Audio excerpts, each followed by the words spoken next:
America is not a racist country. Ladies and gentlemen, the question is, will reparations take care of the wealth gap in America? Of course it will. Of course it will. That's why they're not giving reparations, because it will fill that gap. And they don't want that, you know? So I'm going to go ahead and play this video from CBS Sunday Morning. At a White House ceremony, Juneteenth became our newest federal holiday. June 19th, 1865, was the day enslaved people in Texas were the last to learn they'd been freed by President Lincoln. We thought it was the right time to explore the growing debate over reparations. Here's Mark Whitaker.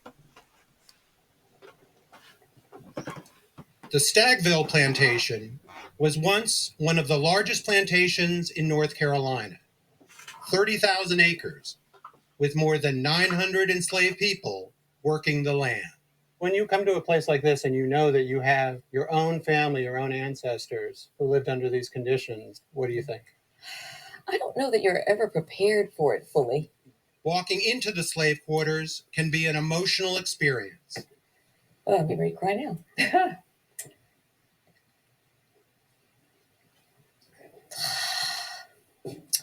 Didn't see that coming. Even for those all too familiar with history. I mean, it's just extraordinary to me. The kind of daily abuse, not having control of your life, not being able to control and educate and nurture your own children. I just can't imagine what that was like.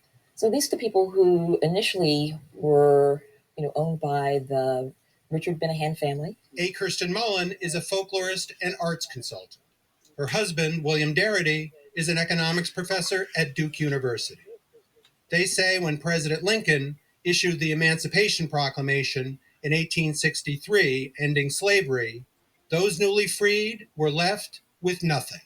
The former slaveholders were back in control of the properties that they previously had held. Right. And that meant that at a location like Stagville, the land was not distributed to the folks who had worked here. The federal government famously promised those formerly enslaved 40 acres and a mule. That promise was broken, as were many more to come.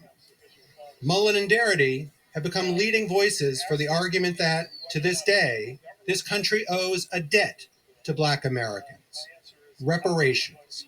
We've even argued that if the 40-acre land grants had been given, we wouldn't need to have a conversation today about reparations for Black American descendants of U.S. slavery. There are a lot of people, when they hear the debate about reparations, they think this was a long time ago. What relation does it have, not only to my life, but to today's economy? So we think of slavery in some ways as the first affirmative action program for white people. Free labor, how about it? As whites acquired wealth, Blacks were repeatedly shut out, largely denied land by the Homestead Act of 1862, which gave settlers territory out west, then terrorized by Jim Crow. Later, discriminated against when it came to the GI Bill after World War II, or Social Security benefits, and by redlining and other practices which prevented home ownership. Our case for reparations is anchored on the cumulative impact of racial injustice in the United States. Right. And, some of these people are under the impression that it's slavery and that's it. No, it's all of the things that followed slavery, including things that are going on now, like your mass incarceration. And we see these high number of exonerated Black men day in and day out in this country. It is the over policing of the Black community. It is the racism that our children are facing in school every day. So no, it don't just start and end with chattel slavery. It goes way, way beyond that.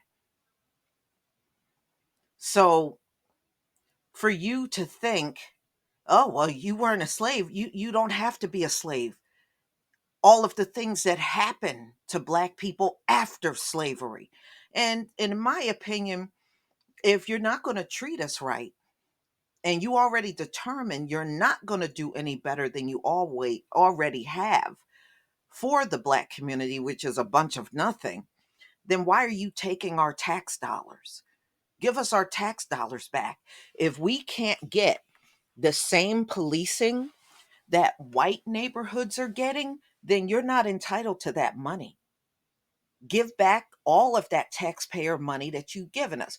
You take our taxpayer money and give us the poorest education. You take our taxpayer money and we're getting killed by the cops that got protect and serve on the side of their car. Okay. And those of you that sit around and say, well, the police don't have to protect you. And I say to you, you don't have to take our taxpayer money, give it back.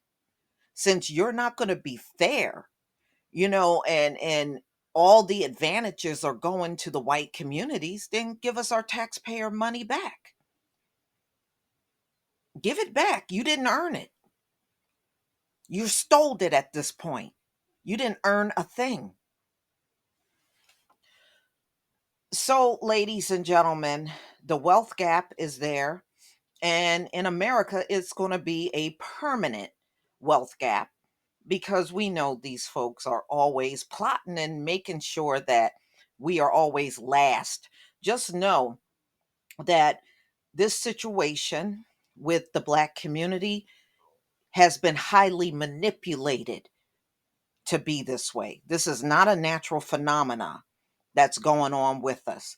It is a highly manipulated one where people are behind the scenes plotting against us for the last 500 years and manipulating everything so it's never fair.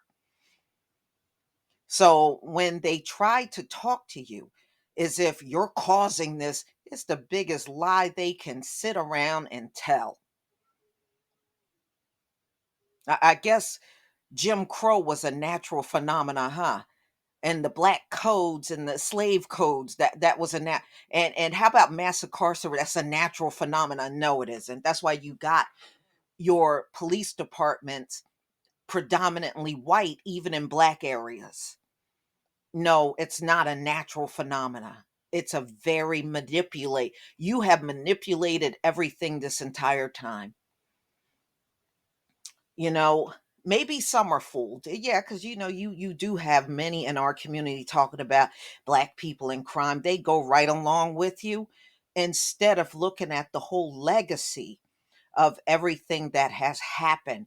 See, when people dive into that Black people are doing this and they're Black themselves, I don't respect you, because what you're doing is overlooking the entire history. That's what you're doing. That's what the majority of you are doing. And I don't respect that. And therefore, I have a problem with your opinion.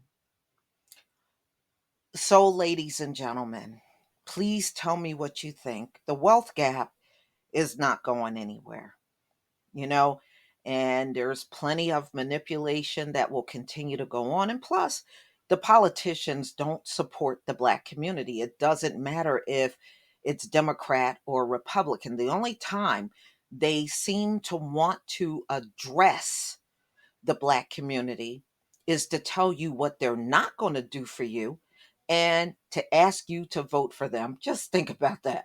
They tell you what they're not going to do for you and then turn around and tell you to continue to vote for them. Wow, if I could not ask for just could just ask for one thing, I would pray some of these people would wake up and see politics are not for us. And they make sure they let you know, look, they got that Asian crime bill passed. But when it came down to qualified immunity, they just shrugged their shoulders and say, well, we tried. How come you didn't try for the Asians? You were able to accomplish that. But see, that is the usual pattern. They can accomplish for everybody except for us. And you could turn that around if you would just teach these politicians a lesson. That's all it would take. When they need your vote, you go somewhere and sit down. They expect the Black community to always fend for ourselves. Let them fend for themselves when it comes down to your vote. Put them in that position. But y'all, please tell me what you think. Please leave your comment and subscribe. Don't forget to hit on the notification bell, and I'll see you on the next video. Peace, family.